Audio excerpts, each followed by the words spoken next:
Assalamualaikum warahmatullahi wabarakatuh. Hari ini kita akan melanjutkan pembahasan tentang peran Indonesia dalam Perang Dingin. Apa saja ya yang akan kita bahas dalam materi kali ini?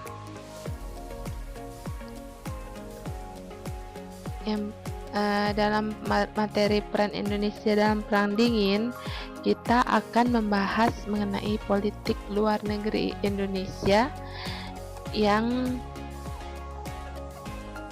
dibentuk ketika masa Perang Dingin ini, kemudian bagaimana posisi Indonesia saat menghadapi Perang Dingin. Yang pertama kita bahas adalah politik luar negeri Indonesia. Dalam menjalankan kebijakan di dunia internasional atau politik luar negeri Indonesia, Indonesia menganut prinsip politik bebas dan aktif. Ya, ini ada tulisan bebas dan aktif. Bebas itu artinya tidak memihak.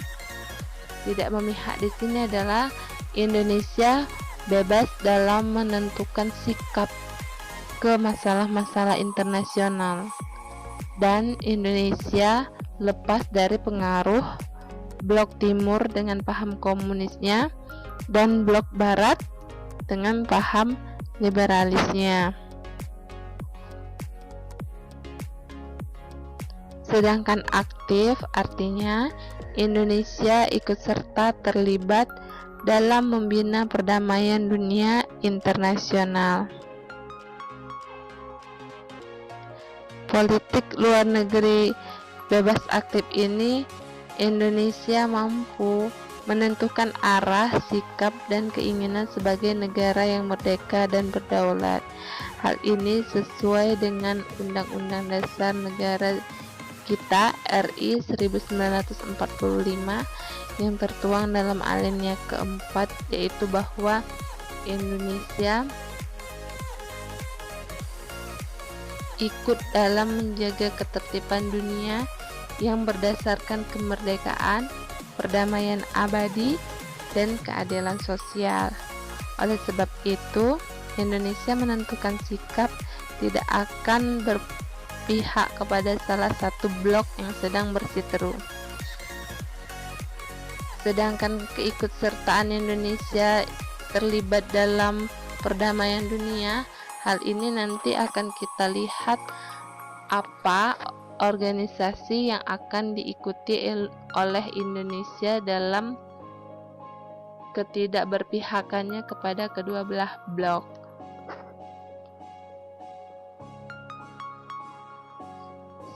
Selanjutnya adalah kita akan melihat posisi Indonesia pada saat Perang Dingin.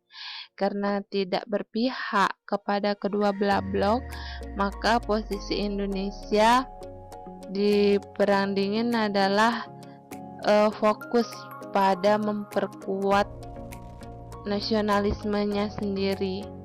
Karena dengan kekuatan nasionalisme yang hebat, maka rakyat Indonesia, negara Indonesia tidak akan mampu terpengaruh oleh kedua ideologi yang sedang berseteru. Kemudian Indonesia mengalihkan masalah dalam negeri ke persoalan internasional. Selain itu, Indonesia menempatkan sebagai pemeran utama dalam pelaksanaan kebijakan luar negeri, dan kita cenderung bersifat agresif. Nah, keagresifan itu diperlihatkan Indonesia dalam mengikuti berbagai organisasi internasional yang bersifat netral.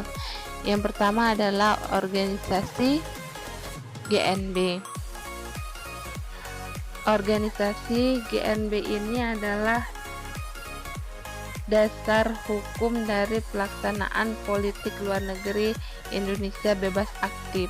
GNB adalah gerakan non-blok, artinya tidak berpihak di antara kedua blok yang sedang berseteru. Dasar hukum yang terlihat jelas dalam pembukaan Undang-Undang Dasar 1945 itu dilihat pada alinea pertama dan alinea keempat.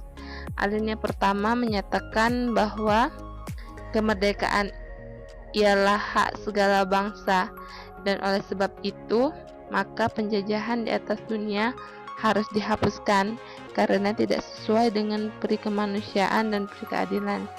Selanjutnya, pernyataan tersebut di alinea 1 tersebut diperjelas dengan bunyi alinea keempat, yakni ikut melaksanakan ketertiban dunia berdasarkan kemerdekaan, perdamaian abadi, dan keadilan sosial.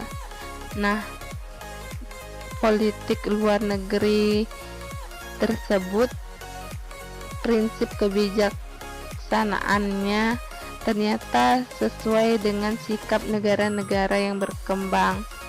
Oleh sebab itu, Indonesia bersama keempat negara berkembang lainnya, yaitu Ghana, Yugoslavia, Mesir, dan India, pada tahun 1969 bulan Oktober membentuk sebuah gerakan yang bernama Gerakan Non-Blok. Indonesia, Ghana, Yugoslavia, Mesir, dan India merupakan pendiri dari gerakan non-blok tersebut. Di Indonesia kita diwakili oleh Presiden Soekarno, sedangkan dari Ghana itu diwakili oleh Kwame Nkrumah, kemudian dari Yugoslavia diwakili oleh Joseph Broz Tito, dari Mesir itu diwakili oleh Gamal Abdel Nasser, dan dari India itu diwakili oleh Perdana Menteri Pandit Jawaharlal Nehru.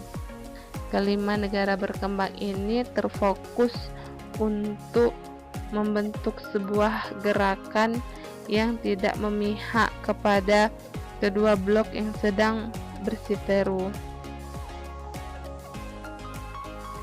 Tujuan dari dibentuknya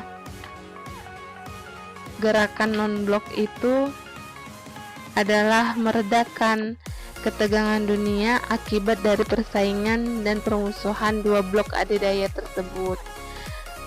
Nah, negara-negara GNB ini mengusahakan terciptanya suasana dunia yang aman dan damai, serta mengusahakan terwujudnya hubungan antara bangsa secara demokratis, menentang kolonialisme, politik apartheid, dan rasialisme. Pada awal berdiri, gerakan non-blok ini hanya beranggotakan 25 negara. Namun dalam perkembangannya keanggotaan terus bertambah setiap tahunnya. Bagi negara yang ingin bergabung dalam gerakan non-blok, ada syarat-syarat yang harus dipenuhi. Salah satunya adalah menganut politik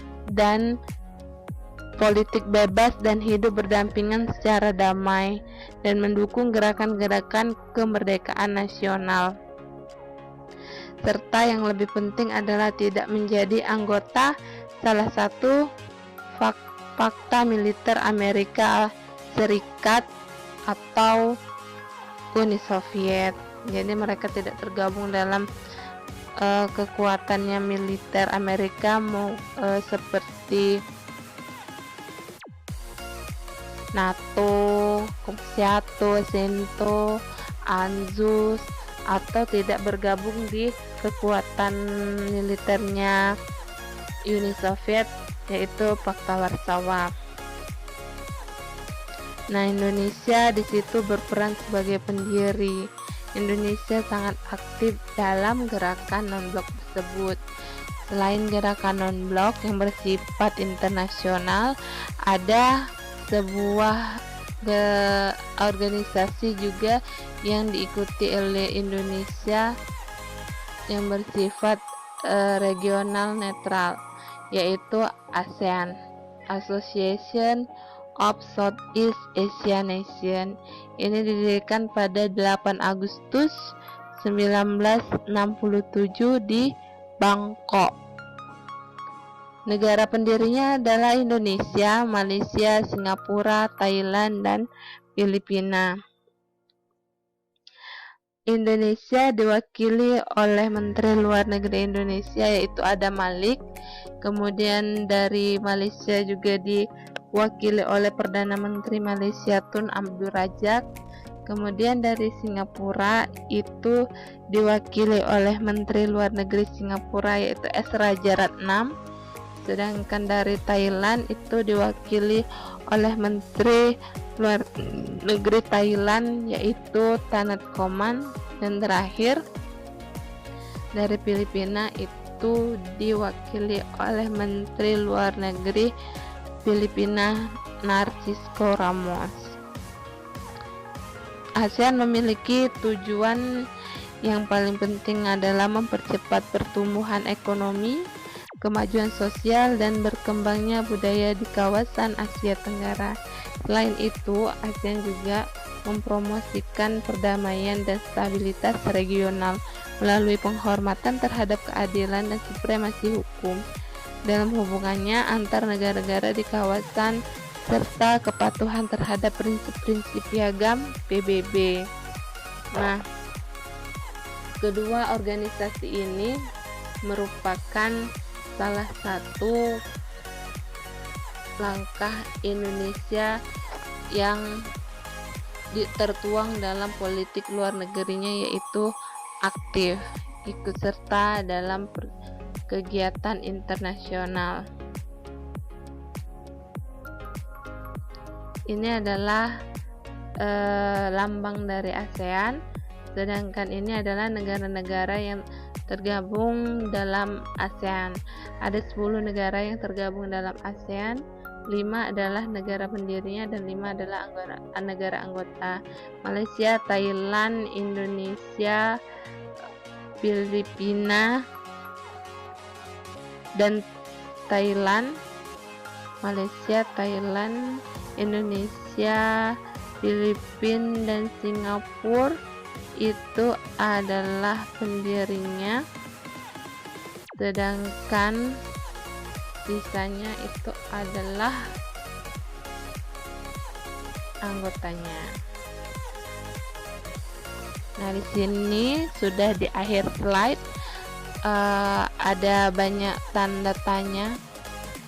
Ada 5 foto. Ini adalah foto dari pendiri gerakan non-blok.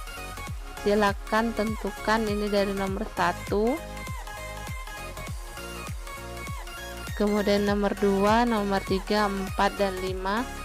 Nomor 1 ini sebutkan nama dan berasal dari negara mana. Usahakan jangan melihat buku dengan cara menganalisis dari wajah, bisa untuk menentukan dari mana dia berasal. Yang kedua ini dari mana, yang ketiga dari mana, keempat dari mana, kelima dari mana, sudah ibu sebutkan tadi namanya. Kemudian yang selanjutnya juga ini adalah 5 tokoh pendiri ASEAN. Silakan menentukan nama dan dari mana asal negaranya, dimulai dari 1, 2, 3, 4, dan 5. Silakan menuliskan jawabannya di kolom komentar. Oke, sekian penjelasan mengenai materi peran Indonesia dalam Perang Dingin. Nanti akan kita lanjutkan materi bagaimana dampak dari Perang Dingin dan bagaimana sih akhir dari Perang Dingin.